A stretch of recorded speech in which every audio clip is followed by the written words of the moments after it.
আমরা হুজুররা তখন কি করেছি? আমরা হুজুররা, আমরা ওলামারা, আমরা যারা বড় দায়িত্বশীল ব্যক্তিত্ব, আমরা মুসলমানদেরকে এক জায়গায় করা তো দূরের কথা, বলেছি দেখ হাত নাভির তলায় বাঁধে না পেটের উপরে বাঁধে, দেখ আমি নাচতে বলে না জোরে বলে দেখ, আযানের পরে হাত তোলে কি তোলে না দেখ, দেখো তারাবির নামাজ 8 রাকাত পড়ে না 20 রাকাত পড়ে দেখ।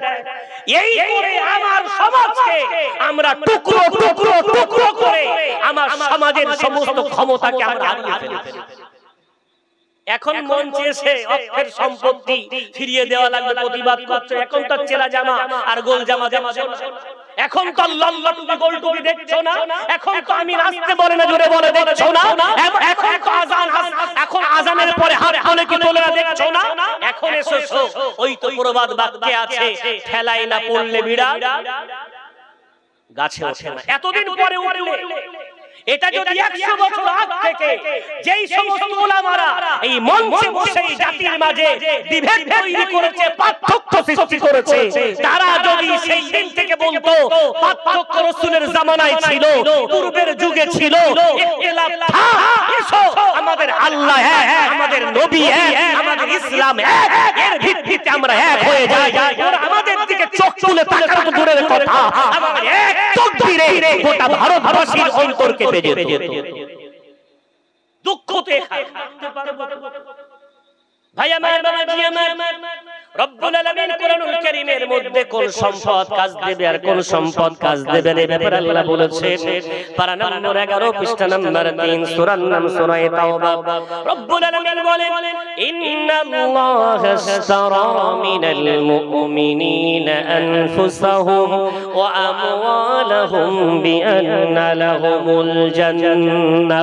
আমি রব্বুল আলামিন তোমাদেরকে বলে দিলাম ওই সমস্ত জীবন, ওই সমস্ত সম্পদ যারা আমি আল্লাহ আমার কাছে বিক্রি করতে পেরেছে, যারা আমি আল্লাহ আমার সাথে লেনদেন করতে পেরে জান্নাত যারা ক্রয় করে নিয়েছে, আমি আল্লাহ ক্রেতা বেনে গেছে, জান্নাত প্রদান করব। দুনিয়ায় যারা যারা জীবন দিয়েছে, অর্থ দিয়েছে আমার জন্য, আমি আল্লাহ তাদের ওই অর্থ, তাদের ওই জীবন আমি আল্লাহ নিয়ে নিয়ে আমার জান্নাত তাদেরকে প্রদান করে দেব। জোরে জোরে বলা যাবে না সুবহানাল্লাহ। অর্থাৎ ওই সম্পদ, যে সম্পদটা ব্যয় করেছি আল্লাহর সন্তুষ্টির জন্য, ওই সম্পদ আমাকে জান্নাত বয়ে আনবে। এখন আপনি যেন এটা মনে না করেন হুজুর মনে হয় কালেকশন করছেন, একদম করব না। এই যে শ্রোতা কালেকশন করলে একটা খুঁজে পাওয়া যায়। মূলত এটা ভাবতে হবে পয়সা কোথায় ব্যয় করলে জান্নাত পাওয়া যায়। পয়সা যদি হক পথে ব্যয় করা যায় জান্নাত পাওয়া যায়। রাসূলের হাদিস, আমার রাসূল বলেছেন তুমি যদি একটা লোকমা, এক গাল ভাত তোমার স্ত্রীর মুখেও তুলে দাও, তাতেও তোমার জন্য নেকি আছে। যেটা বলবেন সাহাবারা আশ্চর্য হয়ে গেছেন, ইয়া রাসূলুল্লাহ স্ত্রীর গালে ভাত তুলে দিলে আবার নেকি হয়? রাসূল কারীম বলছেন কেন? ওই খাদ্যটা যদি স্ত্রীর গালে না দিয়ে কোনো অপরিচিতা নারীর গালে দিতে তো গুনাহ হতো না? হতো না? সাহাবারা বললেন অবশ্যই হতো। রাসূল বললেন তাহলে যে নারীটাকে আল্লাহ তোমার জন্য বৈধ বানিয়েছেন তার গালে তুলে দিলে কেন নেকি হবে না? যেটা বলবেন আপনার সন্তানকে যদি আপনি দ্বীন শিক্ষা দেওয়ার জন্য ছেলেকে বললেন বাবা তুমি বলছো বারবার সাইকেল কিনে দাও, সাইকেল কিনে দাও, তোমাকে দেব, যেহেতু তোমার চাচার ছেলেকে তোমার চাচা কিনে দিয়েছে আমি তোমাকেও কিনে দেব, তবে একটা শর্ত আছে, তুমি 5 ওয়াক্ত নামাজ মসজিদে গিয়ে যদি পড়ো, 1 মাস নামাজ পড়ে দেখাও, ইমাম সাহেব যদি আমাকে বলে আপনার ছেলেটা 1 মাস জামাতে নামাজ আদায় করেছে, আমি তোমাকে সাইকেল কিনে দেব। এমনিও দিতেন, কিন্তু সামনে কোনো দিন উদ্দেশ্য ছিল না, ইসলামের কোনো জ্ঞান দেওয়ার উদ্দেশ্য ছিল না, দিলেন ওই সাইকেল কিনে দিয়ে কোনো সওয়াব হয়নি, কিন্তু নামাজের জন্য সাইকেল কিনে দিলেন, ওই বাচ্চাটা নামাজের পাবন্দিকারী হয়ে গেল, প্লাস আপনার পয়সাটা দিনের জন্য ব্যয় হয়ে গেল। জোরে বলা যাবে। এভাবে প্রতিটি কাজে শুধু নিয়ত, ইন্নামাল আমালু বিন্নিয়াত, রাসূল বলেছেন প্রতিটি কাজ করার আগে যদি ইসলামী চিন্তা ভাবনা করে খরচ করতে পারি, তাতে আমার আল্লাহ পাক রব্বুল আলামিন নেকি প্রদান করবেন। জোরে বলা যাবে। আর যদি সম্পদ দুনিয়ার লোভে, দুনিয়ার লালসায় অর্জন করি, কি হতে পারে? এই ব্যাপারে মারাত্মক একটি ঘটনা কোরআনে উল্লেখ করা হয়েছে। আল্লাহ রাব্বুল আলামিন 9 পারা 12 পৃষ্ঠা সূরাতুল আ'রাফের মধ্যে এই ঘটনা উল্লেখ করেছেন। আমি একটু আপনাদেরকে এই ঘটনাটা বলবো এবং যারা আশেপাশে ইস্তেনজা বা ওযু করার জন্য উঠেছেন এসে মজলিসে বসলে মজলিসের আদবটা রক্ষা হবে। আর যেহেতু আমি একটু কোরআন নিয়ে কথা বলি, কোরআনের ইজ্জতটা রক্ষা হবে। অনুরোধ জানাচ্ছি কমিটির ভাইদের কাছেও, এখন রাত হয়েছে, এখন আর বিরাট কাজে ব্যস্ত নেই, এদিক ওদিকে যদি বসে থাকেন একটু মঞ্চের সামনে এসে বসে পড়েন, ফিরে আসেন। সম্পদ যদি দুনিয়ার লোভে অর্জন করি কত মারাত্মক অপরাধ হতে পারে।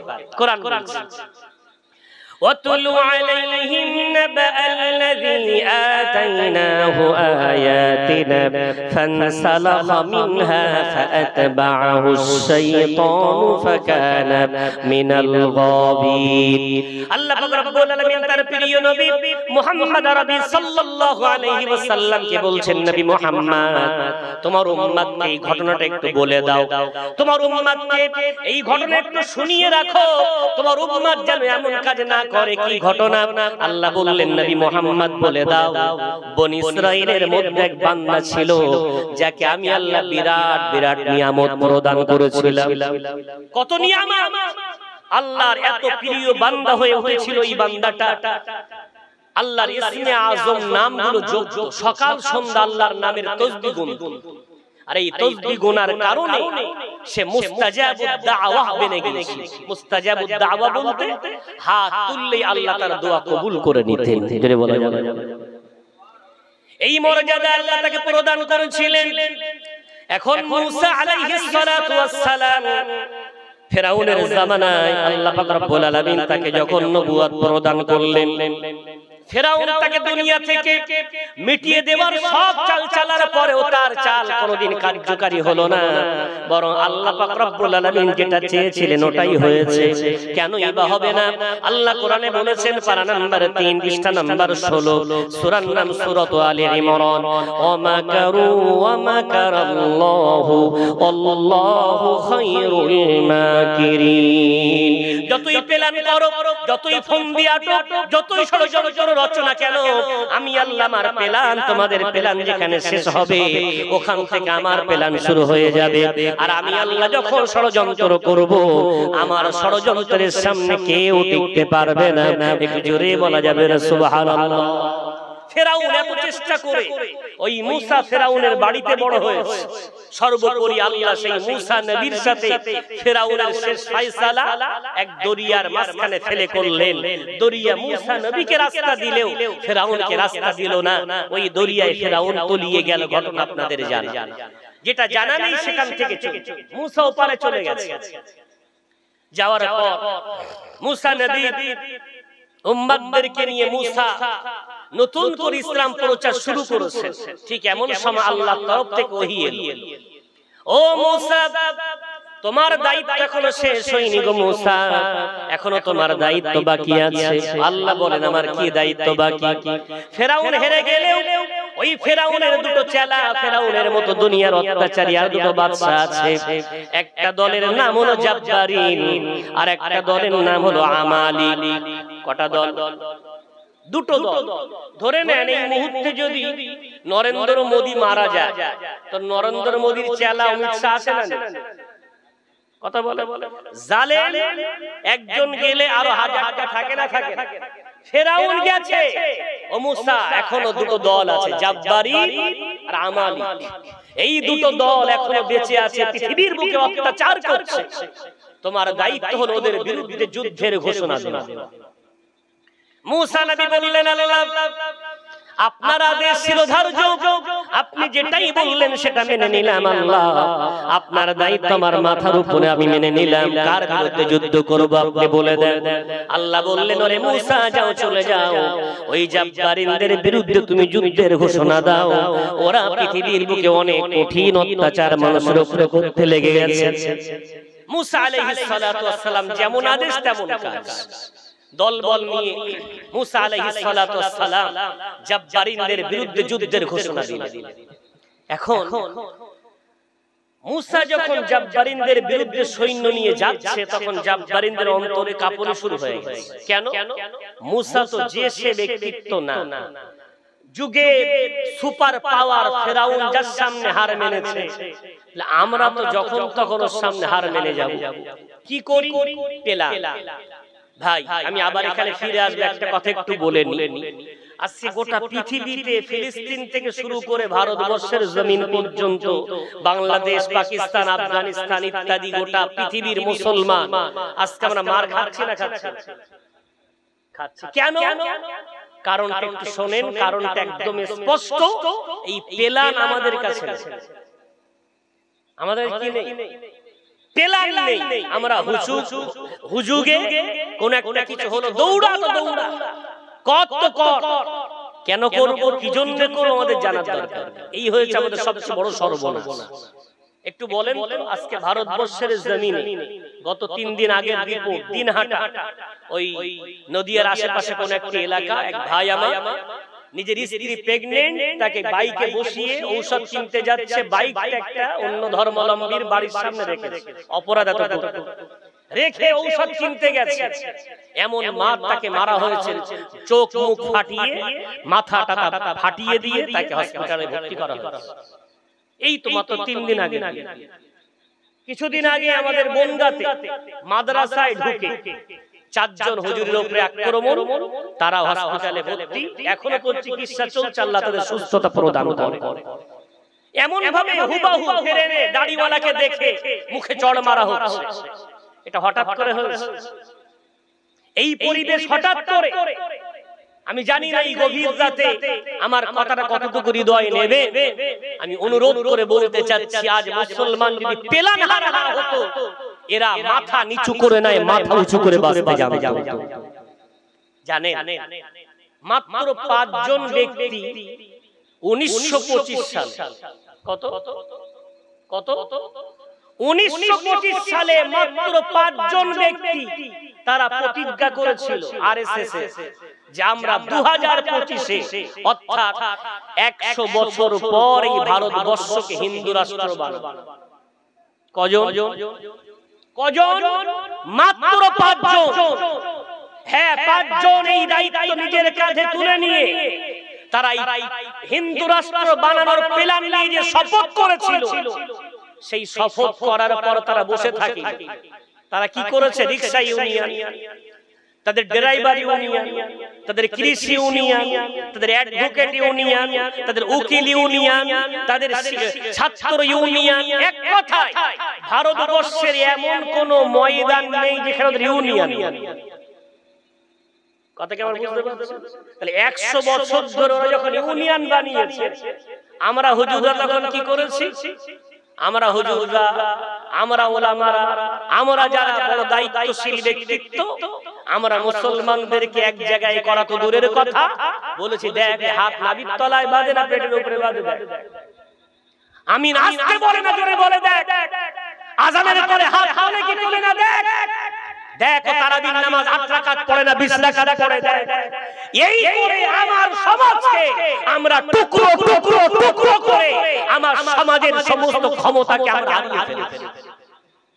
এখন মঞ্চে এসে অর্থের সম্পত্তি ফিরিয়ে দেওয়া লাগবে প্রতিবাদ করছে। এখন তো চেলা জামা আর গোল জামা দেখছো না, এখন তো লম্বা টুপি গোল টুপি দেখছো না, এখন তো আমি নাচতে বলে না জোরে বলে দেখছো না, এখন তো আজান, এখন আজানের পরে হাত তোলে কি তোলে না দেখছো না, এখন এসো ওই তো প্রবাদ বাক্যে আছে, ঠেলাই না পড়লে বিড়াল গাছে ওঠে না। এতদিন পরে উঠলে এটা যদি 100 বছর আগ থেকে যেই সমস্ত উলামারা এই মঞ্চে বসে জাতির মাঝে বিভেদ তৈরি করেছে, পার্থক্য সৃষ্টি করেছে, তারা যদি সেই দিন থেকে বলতো পার্থক্য রাসূলের জামানায় ছিল, পূর্বের যুগে ছিল, ইখতিলাফ থা, এসো আমাদের আল্লাহ এক, আমাদের নবী এক, আমাদের ইসলাম এক, এর ভিত্তিতে আমরা এক হয়ে যাই, আর আমাদের দিকে চোখ তুলে তাকানো দূরের কথা, আমাদের এক তাকবীরে গোটা ভারতবাসীর অন্তরকে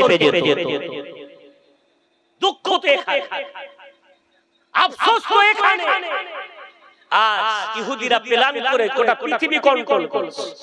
সবচেয়ে সংখ্যা লঘু, ইতিহাস পড়ে পৃথিবীতে সবচেয়ে সংখ্যা কম কাদের? ইহুদিদের। আর পৃথিবীতে আমরা মুসলমান দ্বিতীয় পর্যায়ে সবচেয়ে বেশি সংখ্যা। অথচ সেই মুসলমান আজকে নির্যাতিত কেন পেলাম? ভাই আমার, আমি যেখান থেকে এখানে ফিরে এসেছিলাম, মুসা আলাইহিস সালাতু ওয়াস সালাম যখন জাব্বারিনদের বিরুদ্ধে যুদ্ধের ঘোষণা দিলেন, জাব্বারিনরা তখন দেখলো আমরা তো মুসা নবীর সাথে বাহ্যিকভাবে লড়াই করে জিততে পারবো না, কি করা লাগবে? প্ল্যান করা লাগবে, ষড়যন্ত্র করা লাগবে। ওরা তাড়াতাড়ি করে নিজেদের মধ্যে আলোচনা করলো যে এই যুগে একজন বড় আল্লাহর ওলি আছে, নাম তার বালআম বিন বাউরা। কি নাম? বালআম বিন বাউরা। আল্লাহর বড় ওলি, মুস্তাজাবুদ দাওয়া, হাত তুললে তার দোয়া আল্লাহ কবুল করে নেন। চল আমরা সবাই মিলে ওর কাছে যাই, ওকে বলি ও যেন মুসার বিরুদ্ধে একটু বদদোয়া করে দেয়, কেন ওর যদি বদদোয়া কবুল হয় তো আমরা জয়ী হয়ে যাব। এই বলে জাব্বারিনদের কিছু প্রতিনিধি বালআমের কাছে গেল। বালআম বিন বাউরা জাব্বারিনদের দেখে বলল, কি প্রস্তাব তোমাদের? ওরা তখন বলল, ওরে বালআম বিন বাউরা, আমরা বড় একটা প্রস্তাব নিয়ে, বুক ভরা আশা নিয়ে তোমার কাছে এসেছি। কি আশা? বলো বলো, তোমাদের মনের আশাটা কি? ও বালআম বিন বাউরা, এই যুগের একজন নবী, নাম তার মুসা কালিমুল্লাহ, ও আমাদের বিরুদ্ধে বিরাট সৈন্য নিয়ে যুদ্ধ করতে আসছে। ওর বিরুদ্ধে যুদ্ধ করার মতো ক্ষমতা আমাদের নাই, তাই তোমার কাছে এসেছি। তুমি একটু আল্লাহর কাছে হাত তুলে মুসা নবীর বিরুদ্ধে বদদোয়া করে দেবে। এই কাজটা তুমি করতে পারলে তোমাকে এত এত এত এত সম্পদ প্রদান করে দেব। ভালো ভালো মানুষ ওই সম্পদের কাছে ঈমান বিক্রি করে ফেলে না ফেলে? সম্পদ সাংঘাতিক জিনিস। এখন বালআম বিন বাউরা যেহেতু আল্লাহর ওলি, প্রথম দিকের কথা খুব ভালো ছিল। কি বলছে বালআম বিন বাউরা? বলছে, ওয়াইলাকুম, দূর হয়ে যাও আমার দরবার থেকে। কি আশা করে তোমরা বলতে পারলে এমন কথা? তোমরা কি জানো একজন ওলির মর্যাদা একজন নবীর চেয়ে একদম কম, আদনা থেকে আদনা। নবীর মর্যাদা আল্লাহর কাছে অনেক গুণে বেশি। তোমরা যতই আমাকে বলো না কেন, আমি কোনোদিন ওই কাজে যাব না। কেন? আল্লাহর নবী মুসার বিরুদ্ধে আমি যদি বদদোয়া করি, আমার ইহকাল বরবাদ হয়ে যাবে, পরকাল বরবাদ হয়ে যাবে। ওই কাজ আমি তোমাদের জন্য করতে পারবো না। বালআম প্রথমে এই প্রস্তাব দিল, কিন্তু ওরা নাছো। ওরা বলল, ভেবেছিল যে দেখেন আমরা এত সম্পদ দিতাম, এত সম্পদ দিতাম। শেষ বেশ বালআমের মনটা একটু নরম হলো। বলল, ঠিক আছে, এত করে যখন বলছো, আমি তবে একটু ইস্তেখারা করতে পারি। ইস্তেখারা করে দেখি যে আল্লাহ যদি অনুমতি দেন, তবে আমি তোমাদের জন্য এই প্রস্তাবে রাজি আছি। ইস্তেখারা শুনেছেন নাম? ইস্তেখারা বলা হয় ভালো কোনটা নির্বাচন নিজে না করতে পারলে আল্লাহর কাছ থেকে চেয়ে নেওয়া। কোনটা ভালো নির্ধারণ না করতে পারলে আল্লাহর কাছ থেকে চেয়ে নেওয়া সিদ্ধান্তকে ইস্তেখারা বলা হয়। 2 রাকাত নামাজ এবং একটি দোয়া আছে। এই দোয়াটা যদি কেউ কন্টিনিউ 3 দিন, কেউ বলেছেন 40 দিন, ওই 2 রাকাত নামাজ পড়ে দোয়াটা রাতের বেলা করে ঘুমায়, তো আল্লাহ হয় স্বপ্নে অথবা অন্তর ইলহাম করে বুঝিয়ে দেবে কোনটা করা ঠিক। তো বালআম যেহেতু আল্লাহর বড় ওলি মানুষ, ওদেরকে বলল, তোমরা যাও, আমি তো রাতে ইস্তেখারা করি। তো রাতে যখন বালআম ইস্তেখারা করতে দাঁড়িয়েছে, সরাসরি আল্লাহর আদেশ, ওরে বালআম, কি করে তুমি ভাবলে মুসা নবীর বিরুদ্ধে তুমি বদদোয়া করবে? খবরদার, তুমি যেন এই প্রস্তাবে রাজি হয়ে যেও না। তুমি যদি ওই প্রস্তাবে রাজি হয়ে যাও, ইহকাল তোমার বরবাদ, পরকাল তোমার বরবাদ। মুসা নবীর বিরুদ্ধে তুমি যেন খবরদার ওই কাজটি তুমি করতে যেও না। সকালবেলা জাব্বারিনরা এলো, ও বালআম কি খবর পেলেন? বালআম বিন বাউরা বলল, না না, আমি পারবো না, আল্লাহর তরফ থেকে প্রকাশ্য আমাকে নিষেধ করা হয়েছে, ওই জন্য ওই কাজ আমার দ্বারা কোনোদিন করা সম্ভব হবে না। ওরা তখন চিন্তায় পড়ে গেল। হঠাৎ ওদের মাথায় প্ল্যান এলো। কি প্ল্যান? আচ্ছা, বালআম যদি রাজি না হয় তো একটা জায়গায় গেলে সবাই কাবু। সেটা কি? সেটা হলো পৃথিবীর নারী জাতি। বিশ্বনবী হাদিসে বলেছেন, মুসলিম শরীফের হাদিস, ইন্নাদ দুনিয়া হুলওয়াতুন খাদিরাতুন ওয়া ইন্নাল্লাহা মুস্তাখলিফুকুম ফিহা ফায়ানজুরা কাইফা তা'মালুন ফাত্তাকুদ দুনিয়া ওয়াত্তাকুন নিসা।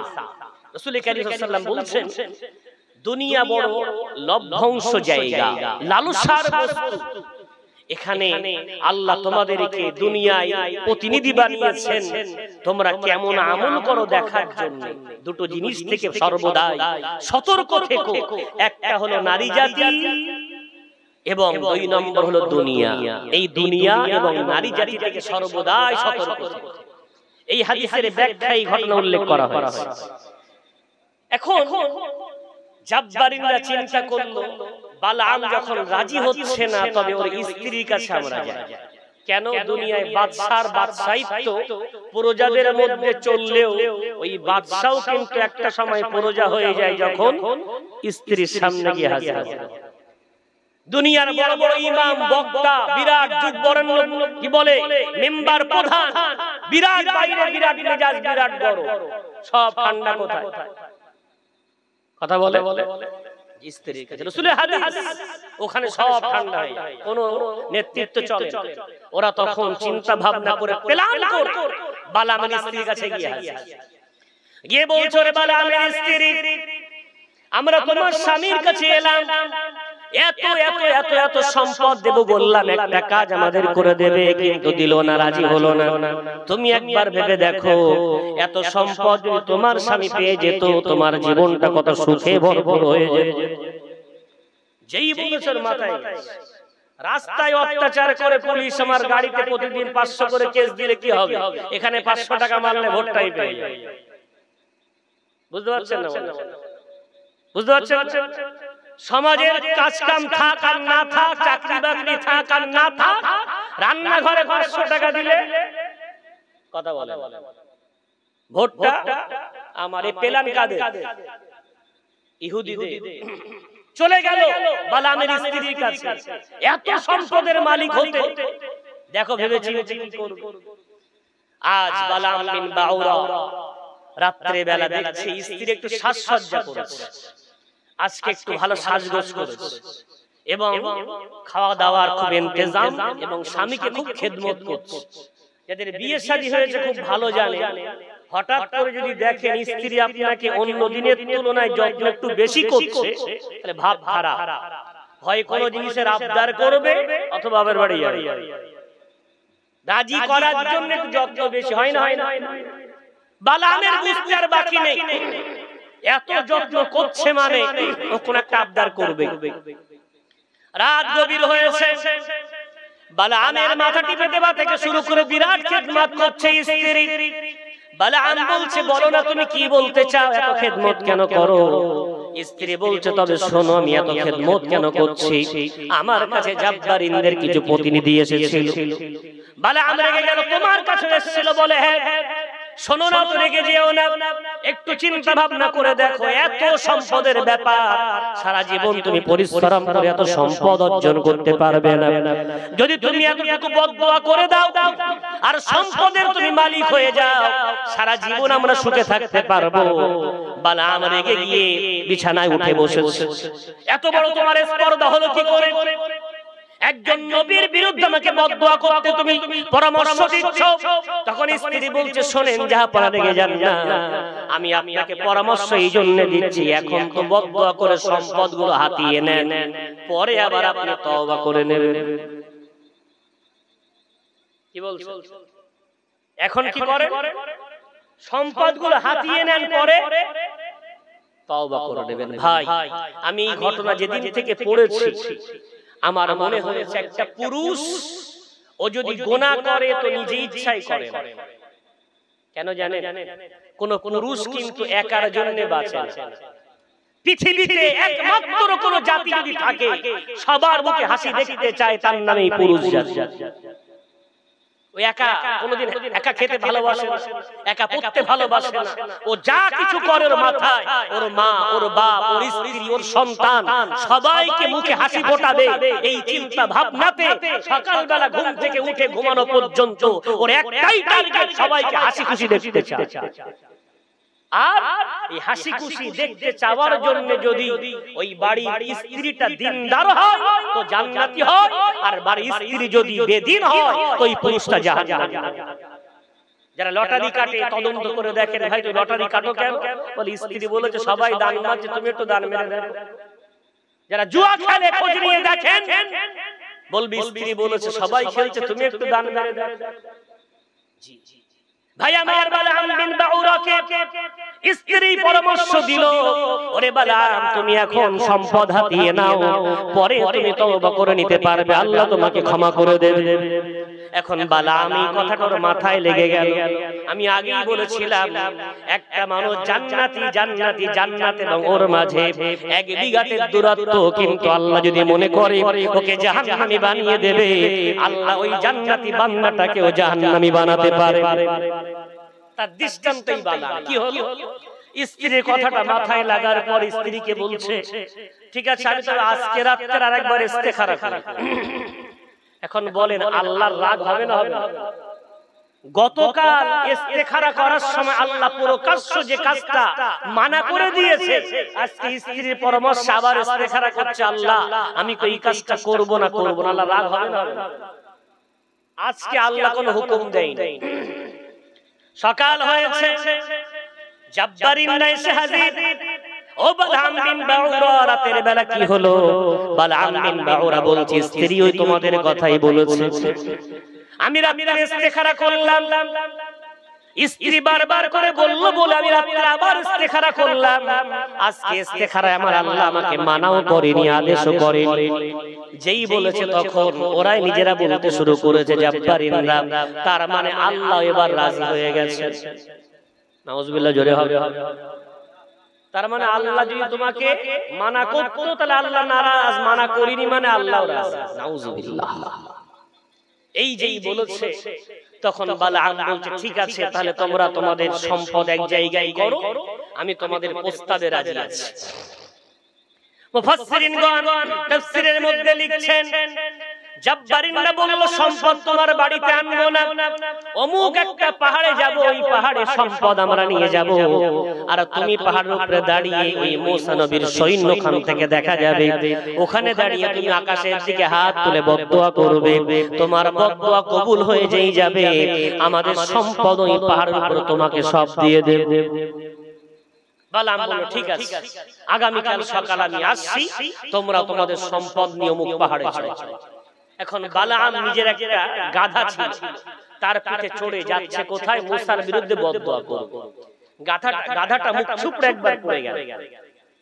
বালাম গাধা থেকে নেমে এত মার মারলো, পড়লি কেন? আবার কিছু দূর গিয়ে আবার একবার পড়ে গেল, আবার তাকে মারলো, তৃতীয়বার আবার গাধাটা পড়ে গেল। এবার এত মার মারছে, ঠিক এমন সময় আল্লাহ গাধার জবান খুলে দিয়েছে। যেটা বলতে বলতে গাধার জবান দিয়ে আল্লাহ কথা বলাচ্ছেন, গাধার চোখ দিয়ে পানি পড়ছে আর বলছে রে বালাম আমি পড়ে যাচ্ছি না রে, আল্লাহ আমাকে বারবার ফেরেশতা দিয়ে বাধা দিচ্ছেন, তুই যাতে জাহান্নামী না হয়ে যাস, তুই যাতে ওই জাহান্নামের পথের পথিক না বনে যাস। আমি তোর একজন প্রিয় গাধা, আমি তোকে বারবার আমার পিঠে তুলে কত জায়গায় নিয়ে গেছি, আমিও চাই না তুই জাহান্নামে যা, ওই জন্য ফেরেশতা আমাকে বাধা দিচ্ছে, আর আমি তোকে ওই বাধা মেরে বারবার ফেলে দিচ্ছি যাতে তুই ওই কাজটা করতে না যাস। কিন্তু বালাম আল্লাহর তরফ থেকে বিতাড়িত হয়ে গেছে। বালাম বলছে তুই আমার মালিক, আমি তোর মালিক, তোর কথা আমি শুনবো না, আমার কথা তুই শুনবি। এই বলে বেধড়ক মার দিল এবং গাধাকে নিয়ে আপন জায়গায় পৌঁছে গেল। গাধাকে দড়ি দিয়ে বেঁধে দিল। বালাম পাহাড়ের উপরে বার চড়ে গেল, গিয়ে দেখে জাব্বারিনরা বিরাট স্বর্ণ নিয়ে, হীরামণি নিয়ে, বিভিন্ন অলংকার নিয়ে তারা পাহাড়ের সেই জায়গায় আপন জায়গায় নির্দিষ্ট জায়গায় জমা করে সব বসে আছে। বালাম যাওয়ার সাথে সাথে বিরাট সংবর্ধনা হলো, একটা চকচকে পাথর রেখে দেওয়া হলো এবং বলা হলো বালাম এই পাথরে বসে দেখো সেই মূসা নবীর সৈন্য, তুমি এখান থেকে বদদুয়া করো। বালাম বিন বাউরা কাছের দিকে হাত তুলেছে, বদদুয়া করবে মূসা নবীর বিরুদ্ধে আর দোয়া করবে জাব্বারিনদের জন্য। কিন্তু হাত তুলে যতবার বলতে চায় আল্লাহ মূসাকে হারিয়ে দাও, জাব্বারিনদেরকে জিতিয়ে দাও, কিন্তু জবান কথা শুনে না, জবান দিয়ে বার হচ্ছে আল্লাহ জাব্বারিনদের হারিয়ে দাও, তোমার নবী মূসাকে তুমি জয়লাভ অর্জন করিয়ে দাও। জোরে বলা যাবে না? যতবার হাত তুলে বলতে চায় ততবার বার হয়, আল্লাহ মূসাকে জয়ী করে দাও, জাব্বারিনদেরকে হারিয়ে দাও। পাশে সব জাব্বারিনরা দেখে ফায়ার, তারা চিৎকার করে বলছে, রে বালাম আমাদের বিরুদ্ধে নয়, আমাদের জন্য দোয়া করার কথা বলেছে, ওই মূসা নবীর বিরুদ্ধে বদদোয়া করতে বলেছে।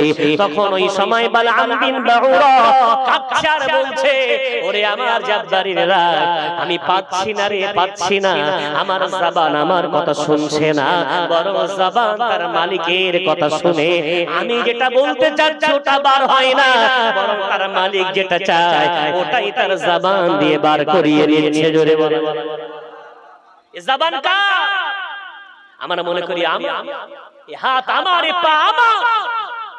কিয়ামতের দিন পরিষ্কার আল্লাহ বলেছেন 23 পারা 3 পৃষ্ঠা সূরা ইয়াসিনের মধ্যে, اليوم نختم على أفواههم وتكلمنا أيديهم وتشهد أرجلهم بما كانوا يكسبون। আমি আল্লাহ কিয়ামতের দিন মুখগুলো সেলাই করে দেব, আমি মোহর লাগিয়ে দেব, আমার সাথে কথা বলবে তোমাদের হাতগুলো, তোমাদের পাগুলো।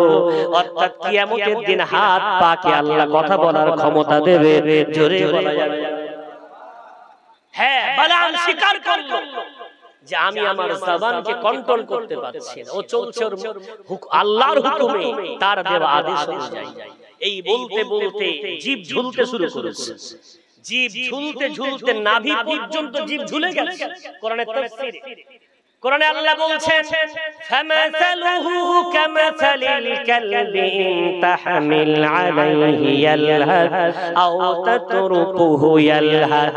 আমি আল্লাহ ওই অভিশপ্তটাকে কেমন করে দিলাম, ওই হাঁপানো কুত্তার মতো বানিয়ে দিলাম, যার জিভটা ঝুলিয়ে সর্বদাই হাঁপাতে থাকে, ছেড়ে দিলেও হাঁপায়, তাড়ালেও সে হাঁপায়। ওই হাঁপানো কুত্তার মতো আমি বালাম বিন বাউরার চেহারাটা বানিয়ে দিলাম। জোরে বলি একটু নাউযুবিল্লাহ। ভাইয়া ভাইয়া, তাহলে বালাম বিন বাউরা সম্পদের লালসা করেছিল, পরিণাম কি হলো? জান্নাত চায় না, সম্পদ চায়। পরিণাম দুনিয়া বরবাদ, চেহারা কুকুরের মতো। আল্লাহ কোরআনে তার দৃষ্টান্ত তুলে ধরলেন।